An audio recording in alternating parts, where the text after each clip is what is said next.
السلام علیکم دوستو۔ بعض اوقات انسان کی زندگی میں ایک ایسا وقت آتا ہے جب اس کا دل روحانیت سے خالی ہونے لگتا ہے۔ عبادت میں پہلے جیسی خوشبو اور سکون نہیں رہتا۔ ذکر کرتے وقت دل میں کوئی ترنگ یا روشنی محسوس ہی نہیں ہوتی، اور ایسا لگتا ہے کہ باطن کا نور جیسے کہیں کھو گیا ہے۔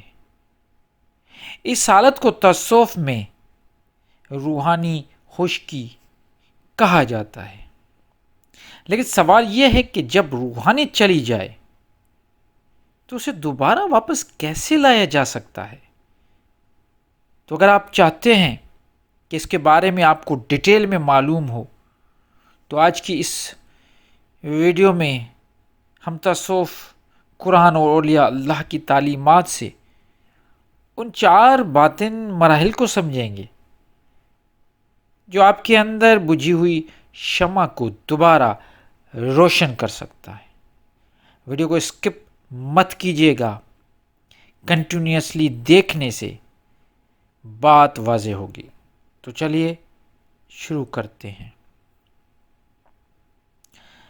روحانیت واپس لانے کا سب سے پہلا مرحلہ ہے سبب کا ادراک، یعنی یہ سمجھنا کہ نور کی واپسی میں کون سا حجاب پردہ حائل ہوا ہے۔ صوفیاء فرماتے ہیں کہ باطن کا نور 2 وجہ سے چھپتا ہے، صرف 2۔ ایک نفسانی غلبہ یا گناہ، کوئی ایسی غلطی یا بد نظری جو دل پر سیاہی کی تہ جمائے۔ دوسرا غفلت اور دنیاوی چاہتیں، دنیاوی دولت، حرص اور فضول جو باتیں ہیں وہ بے حد انسان کو الجھا دیتی ہیں۔ جب تک آپ اپنا تزکیہ مطلب سیلف اینالائسس کر کے غلطی کو قبول نہیں کرتے، باطن کی روشنی واپس آ ہی نہیں سکتی۔ دوسرا مرحلہ ہے سچے دل سے اپنے رب کی طرف رجوع کرنا، استغفار کی ضرب۔ استغفار صرف زبان کا الفاظ نہیں ہے، بلکہ دل کے پچھتاوے کی دھڑکن ہے۔ جب آپ استغفر اللہ کی ضرب لگاتے ہیں تو وہ دل کے رسٹ کو، زنگ کو تیزی سے صاف کرتا ہے۔ جن چیزوں نے آپ کے باطن کو تاریخ کیا تھا انہیں چھوڑنا پڑے گا، کیونکہ ایک ہی برتن میں زہر اور آب حیات ایک ساتھ نہیں رہ سکتا۔ تو تیسرا مرحلہ ہے اکیلا پن۔ دن میں کم سے کم 15 سے 20 منٹ شور، موبائل فون اور دنیا سے الگ ہو کر خاموشی میں بیٹھیے۔ اسے صوفی علوم میں مراقبہ خاموشی کہا جاتا ہے۔ ذکر خفی، سانس کے ہر آمد و رفت کے ساتھ خدا کے اسم و ذات کو اپنے دل پر محسوس کریں۔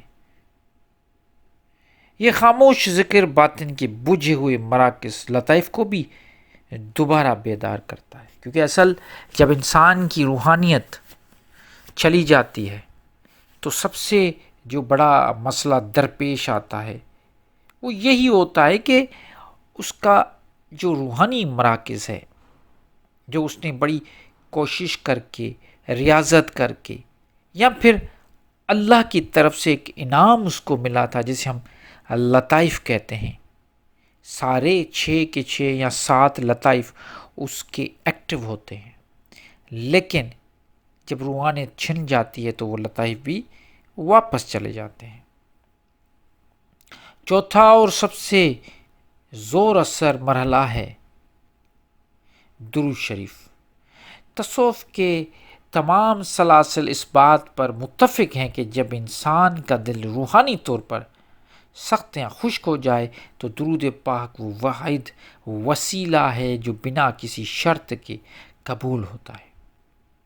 نبی کریم صلی اللہ علیہ وسلم پر بھیجا گیا درود دل کی خشکی کو محبت اور نور سے بدل دیتا ہے۔ دل میں ایک مناسب تعداد میں درود ابراہیم یا کوئی بھی درود کو اپنا معمول بنا لیں۔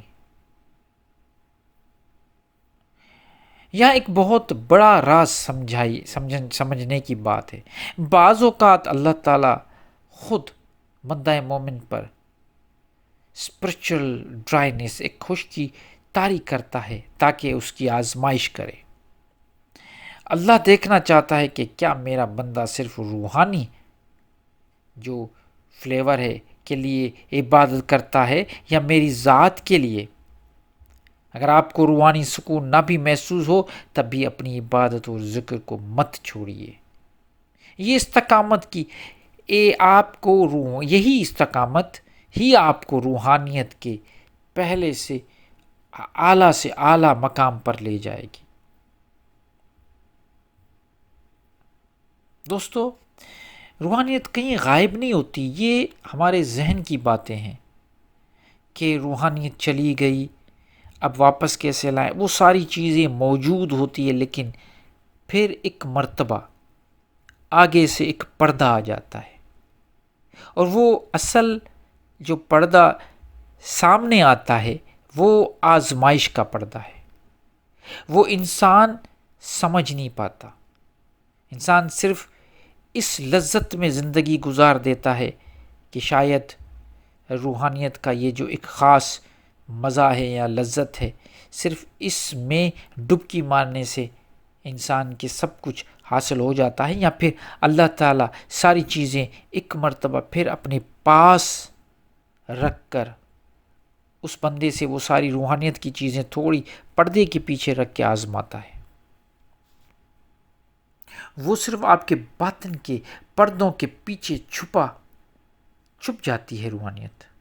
جب آپ استغفار، ذکر اور درود پاک سے ان پردوں کو ہٹاتے ہیں تو وہ نور پہلے سے زیادہ شدت کے ساتھ چمک اٹھتا ہے، اور یہ کوئی مشکل کام نہیں، بس بات ہے سمجھنے کی۔ اگر آپ کو یہ ویڈیو انفارمیشن اور آگاہی دینے والی لگی ہو تو چینل کو لازمی سبسکرائب کریں اور شیئر کیجیے۔ انشاءاللہ نئی ویڈیو تک کے لیے مجھے اجازت دیجیے۔ اللہ حافظ۔